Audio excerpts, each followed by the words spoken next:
कांद्याचे भाव वाढले। अहिल्यानगरमधील या बाजार समित्यात 2000चा भाव। गेल्या 4 ते 5 महिन्यांपासून सतत कमी भावामुळे अडचणीत आलेल्या कांदा उत्पादक शेतकऱ्यांसाठी दिलासादायक बातमी समोर आली आहे। अहिल्यानगर जिल्ह्यातील काही बाजार समित्यांमध्ये कांद्याला तब्बल 2000 रुपये प्रति क्विंटल पर्यंत भाव मिळत आहे।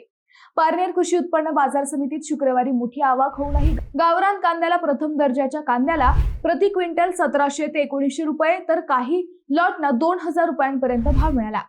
दुसऱ्या दर्जाच्या कांद्याला 1400 ते 2600 रुपये दर मिळाले। दरम्यान पाथर्डी कृषी उत्पन्न बाजार समितीतही कांद्याच्या भावात वाढ दिसून आली आहे। येथे उच्च प्रतीच्या कांद्याला 1000 ते 1300 रुपये प्रति क्विंटल भाव मिळाला। मात्र शेतकऱ्यांचे म्हणणे आहे की सध्या मिळणारा भाव दिलासादायक असला तरी तो पुरेसा नाही, कारण अनेक शेतकऱ्यांकडे अजूनही मोठ्या प्रमाणात साठवलेला कांदा आहे।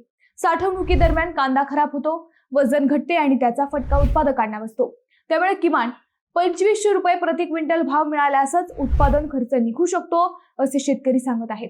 तरीही गेल्या काही महिन्याच्या तुलनेत कांद्याच्या दरात झालेली ही वाढ शेतकऱ्यांसाठी आशेचा किरण बनली जात आहे। आगामी काळात दरात आणखी सुधारणा होण्याची अपेक्षा व्यक्त केली जात आहे।